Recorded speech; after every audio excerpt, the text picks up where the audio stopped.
Dev, Shoham, they all are like friends. এবার দেবকে বন্ধু বলল অভিনেত্রী শুভশ্রী গাঙ্গুলি। শুভশ্রী বলেন, দেব, সোহম আর অঙ্কুশ আমরা অনেক ভালো বন্ধু। আমরা সবাই একই বয়সী আর একই সময়ে মিডিয়াতে এসেছি। শুভশ্রী দেবের নাম মুখে নেওয়ার পরে ভিডিওটা ভাইরাল হয়ে গেছে। আর শুভশ্রী যে আজও দেবকে বন্ধু ভাবে এটা তো সকলেই বুঝতে পারে। অনেকেই তো বলছে শুধু দেবের নাম বললে কেমন হয় না, সেজন্যই আর কি সোহম আর অঙ্কুশের নাম বলেছে। তবে বর্তমানে যে দেবের সাথে শুভশ্রীর অনেক ভালো সম্পর্ক তা আর কারোর অজানা নয়। আর অনেকেই বলছে দেব আর শুভশ্রী এবার একসাথে সিনেমাও করতে পারে।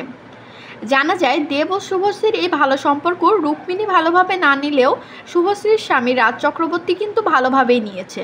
তো বন্ধুরা, আপনারা কি দেব ও শুভশ্রীর নতুন সিনেমা দেখতে চান? কমেন্টে জানান।